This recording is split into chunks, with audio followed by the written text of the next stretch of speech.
Hey, welcome back, audio family. Although I never get to see you, I want to let you know I love you very much.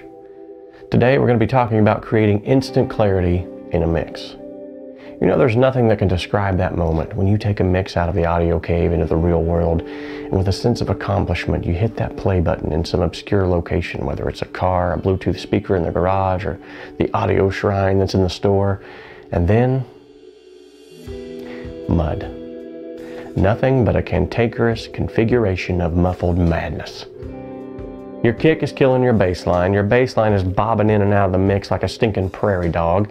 Your vocals are buried under layers of what sounds like grandma's unexpected flatulence, and your hi-hat, it's ruling the mix with an iron fist. Yes, I've been there. It's a cold, dark place where the self-esteem fairy's wings are plucked off and used as quill pens to write Dear John letters to soldiers in meaningless wars. But seriously, it hurts. In fact, it feels like a huge waste of time and energy, and it makes a person just want to give up. But don't. Sometimes, I have learned that it is my determination to get a great sounding mix that has taught me more than my desire to quit ever could. The arduous journey that has caused me to see the forest for the trees sometimes and properly identify when I need to just re-record something or simply just leave it out of the mix altogether.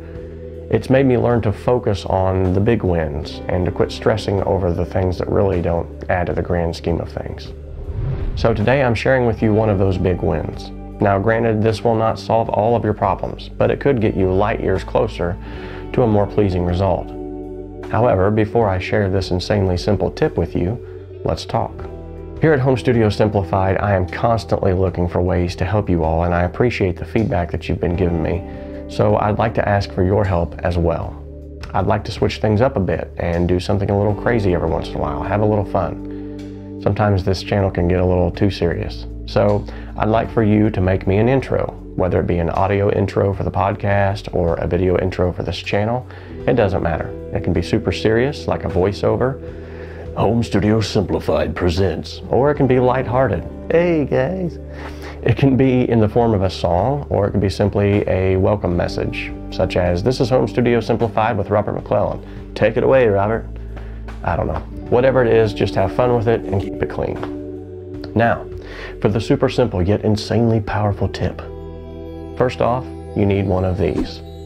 This is an EQ chart from Audio Issues. Now, there are several out there, but this one provides everything that you need in a little more concise manner. The link will also be in the description below if you'd like to go and check this out. You should be able to download it from the website.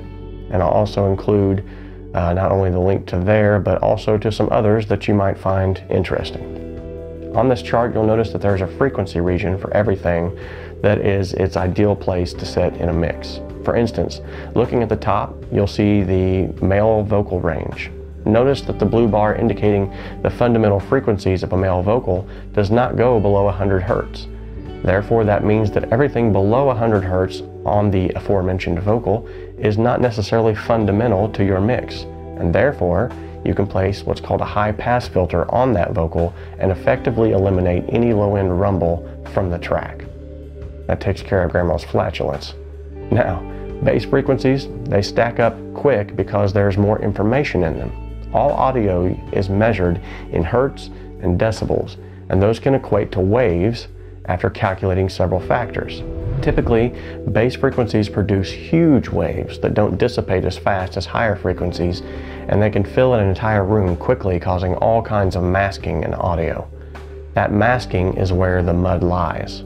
That's what you're hearing or not hearing when that masking happens. So the quickest way to get rid of the mud is to get rid of the low-end information that's not fundamental to the mix.